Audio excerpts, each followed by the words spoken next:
आणि ज्यावेळी त्याचे डोळे उघडले जातात, पूर्ण डोळे, त्यावेळेचं चैतन्य ते आपल्याला पण भारून टाकतं. आय थिंक माझा आवाजच खूप आहे तुम्हाला सांगायला की किती आम्ही आरडाओरडा केलाय, गोंगाट केलाय, भजनं, आरती वगैरे गायल्यात. महाआरती म्हणजे direct connection with Ganpati Bappa. सगळं देहभान विसरून आरती म्हणजे महाआरती. गणपती बाप्पा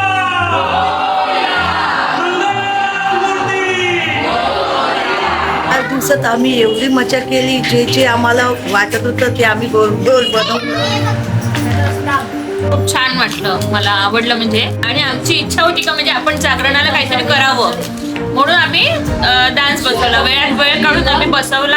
आणि तो आता तुम्हाला कसा वाटला तर तुम्ही बघा.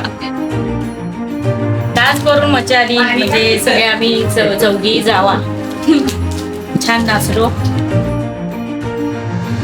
गणपती बाप्पाचं विसर्जन आहे, गणपती बाप्पा त्यांच्या गावाला चालले, ह्याच्यासाठी आम्हाला खूप चांगलं वाटतंय. पण आपल्या घरून गणपती चालले ह्याचं आम्हाला खूप वाईट वाटतंय.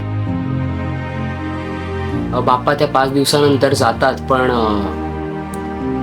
तो जो मध्ये एक वॉइड निर्माण होतो त्याच्याबद्दल विचार करताच हे लक्षात येतं की हा बाप्पा आपल्यासोबत त्या विसर्जनानंतर सुद्धा आहे, पण त्या 5 दिवसात तो ती जी एनर्जी घेऊन येतो ना,